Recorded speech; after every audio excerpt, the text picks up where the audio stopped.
اللهم صل على سيدنا ومولانا محمد وعلى سيدنا علي وسيدتنا فاطمة وسيدتنا زينب وسيدنا حسن وسيدنا حسين. اعوذ باللہ من الشیطان الرجیم.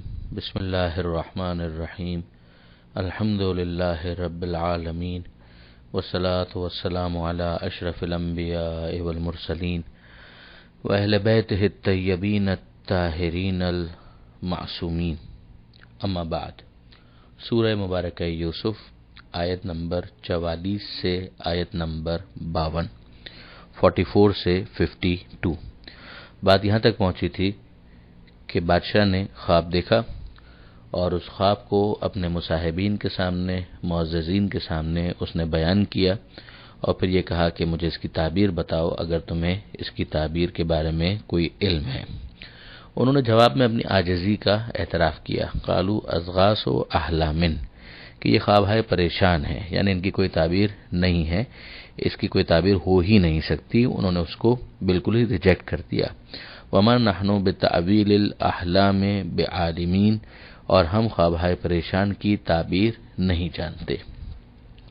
جب یہ بحث چل رہی تھی، تکرار ہو رہی تھی، بادشاہ اصرار کر رہا تھا، جو کاہنان معبد تھے، جو وہاں پر اس فن کے ماہر سمجھے جاتے تھے، وہ سب اپنی عاجزی کا اظہار کر رہے تھے. اور پھر اس کے اندر بعض کتابوں کے اندر تو یہاں تک کہ انہوں نے وقت دیا اور وقت پورا ہوا، پھر وہ لوگ ناکام ہوئے. تو ایسے میں وقال الذی نجا منہما، اس نے کہا کہ جو ان دونوں میں سے نجات پانے والا تھا، جس نے نجات پائی تھی، یعنی وہی جو زندان کے اندر یوسف علیہ السلام کو دو قیدی ملے تھے، اور جن میں سے ایک کو سولی پر بعد میں چڑھا دیا گیا اور ایک کو اپنے عہدے پر انسٹیٹ کر دیا گیا. تو اس نے کہا نجا منہما، جس کو نجات ملی تھی، وذکر بعد امۃ، اور جس نے ایک عرصے کے بعد اس کو یاد آئے جناب یوسف علیہ السلام.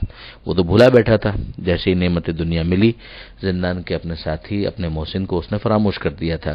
مگر اب جب یہ واپس خواب اور خواب کی تعبیر اور تعبیر میں ناکامی وہ دیکھ رہا تھا، تو اسے فوراً جناب یوسف علیہ السلام یاد آئے. تو اس نے کہا انا انبئکم بتأویلہ فارسلون، میں تم کو اس کی تعبیر بتاتا ہوں، مجھے روانہ کرو، یعنی مجھے مہلت دو، مجھے بھیج دو، میں جاتا ہوں وہاں پر اور معلوم کر کے آتا ہوں. جب اس نے اس پر اصرار کیا تو اس کو اجازت ملی. وہ زندان آیا اور زندان آ کر جناب یوسف علیہ السلام کو مخاطب کیا. یوسف ایھا الصدیق، یوسف اے بڑے سچے، افتنا، ہمیں بتاؤ. اب ظاہر ہے کہ جو گفتگو ہوئی اس کا جو کرکس، جو اس کا نچوڑ تھا، وہ تو یہی تھا کہ اس نے بادشاہ کے خواب کو بیان کیا اور اس کی تعبیر کا تقاضا کیا. افتنا فی سبع بقرات سمان، ہمیں بتاؤ کہ 7 گائیں جو موٹی تازی ہیں، یا اکلہن سبع عجاف، کہ جن کو پتلی دبلی گائیں کھا جاتی ہیں، وسبع سنبلات خضر، اور 7 ہری بھری بالیاں، واخرى یابسات، اور جو 7 دیگر خشک بالیاں ہیں. اس کا کیا مطلب ہے؟ یعنی یہ جو خواب دیکھا ہے ہمارے بادشاہ نے، اس کے بارے میں ذرا ہمیں بتاؤ تاکہ میں اس کو جا کر انفارم کروں. لعلی ارجع الی الناس، تاکہ میں لوگوں کے سامنے جاؤں، ان کے ساتھ درمیان پلٹوں. لعلہم یعلمون، اور شاید وہ لوگ اس بات کو جان لیں.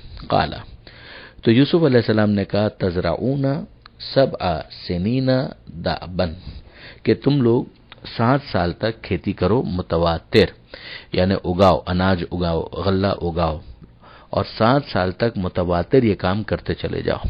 فما حصدتم، اور جو تم کھیتی کاٹو، یعنی وہ جو بھی ہارویسٹنگ ہوگی اس کو جو تم یوز کرو گے، فذروہ فی سنبلہ الا قلیلا، تو تھوڑا سا استعمال کرو کھانے کے لیے اور باقی سارے کا سارا اسٹور کر دو، اس کو بعد کے لیے تم محفوظ کر لو.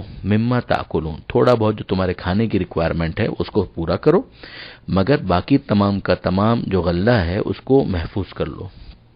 ثم یاتی من بعد ذالک سبع شداد، اس کے بعد 7 سال بہت سخت آئیں گے، قحط کے سال ہوں گے، جس کے اندر پانی نہیں برسے گا، دریا خشک ہو جائیں گے، اور جس کے نتیجے میں قحط ہوگا. ثم یاتی من بعد ذالک سبع شداد یاکلنا، جس میں سے پھر وہ کھائیں گے ما قدمتم لہن، کہ جو تم لوگوں نے آگے اپنے لیے محفوظ کیا ہے اس کو تم لوگ پھر استعمال کرنا، الا قلیلا مما تحسنون، مگر تھوڑا بہت جس کو تم محفوظ کر لو گے. یعنی اب جو 7 سال آنے والے ہیں ان 7 سالوں میں کھیتی کرو، تھوڑا کھاؤ، بچاؤ، اور پھر جو تم بچاؤ گے وہ ان 7 سالوں میں تمہارے کام آئے گا کہ جس میں تم پر قحط آنے والا ہے.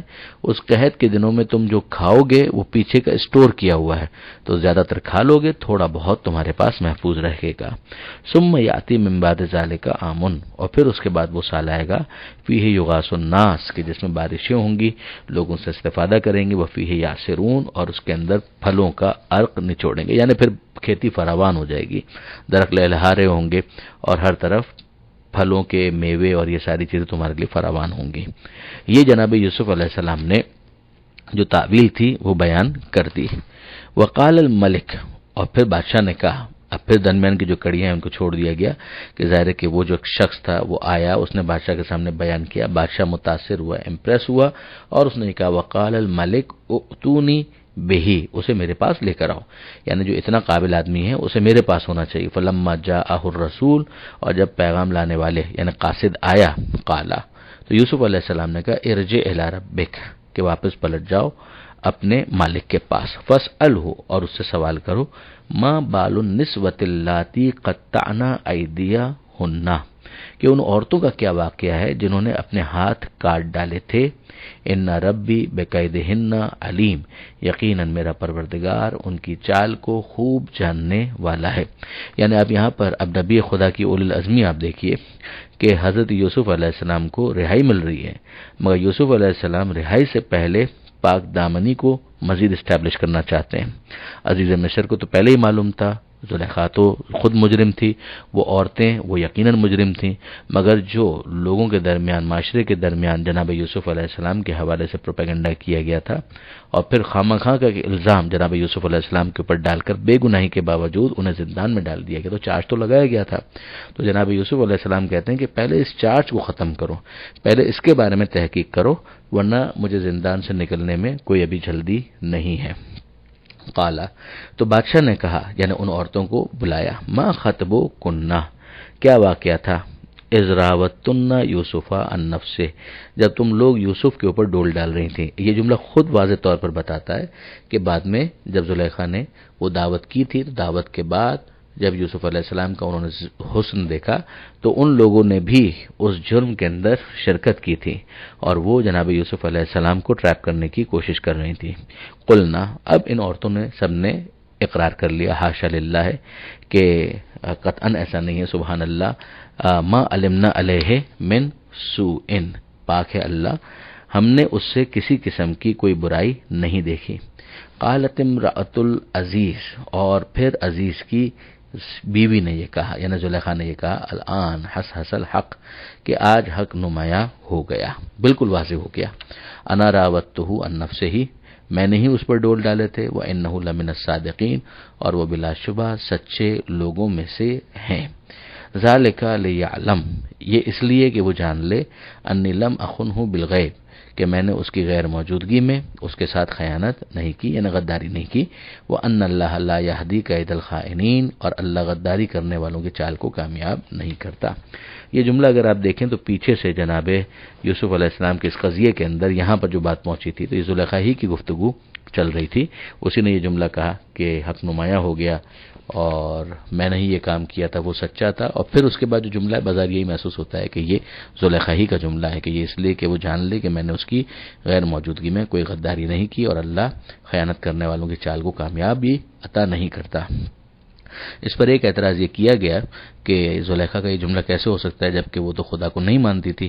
لیکن اللہ کو نہ ماننا ایک بات ہے اور اللہ کے ساتھ شریک ماننا ایک بات ہے. ہم مشرکین مکہ کے بارے میں بھی جانتے ہیں کہ وہ اللہ کو مانتے تھے مگر اللہ کے ساتھ چھوٹے چھوٹے دوسرے خداؤں کو بھی مانتے تھے اور ان کو خدا کا شریک سمجھتے تھے، بت پرستی بھی کرتے تھے. بعید نہیں ہے کہ اس جملے سے یہ استدلال کیا جا سکے کہ زلیخا کا بھی معاملہ ممکن ہے ایسا ہی ہو، جبکہ ہم پیچھے دیکھ بھی چکے ہیں کہ حاشا للہ کا جملہ خود ان عورتوں نے بھی استعمال کیا ہے کہ جو زلیخا کے ساتھ ایک طرح سے اٹھتی بیٹھتی تھی اور اسی کلاس میں شمار ہوتی تھی. تو ان کا بھی خدا واحد کے اوپر اعتقاد ظاہر ہے کہ اسٹیبلش نہیں ہے، بلکہ وہ بھی بت پرست ہی تھی۔ تو اب یہاں پر جو آیت نمبر 52 ہے، اس پر یہ صفحہ مکمل ہوا اور اسی پر 12واں پارہ بھی الحمدللہ مکمل ہوا۔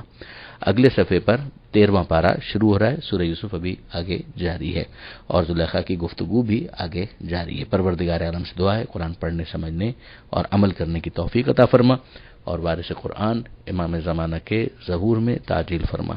وآخر دعوانا ان الحمدللہ رب العالمین، والسلام علیکم ورحمۃ اللہ۔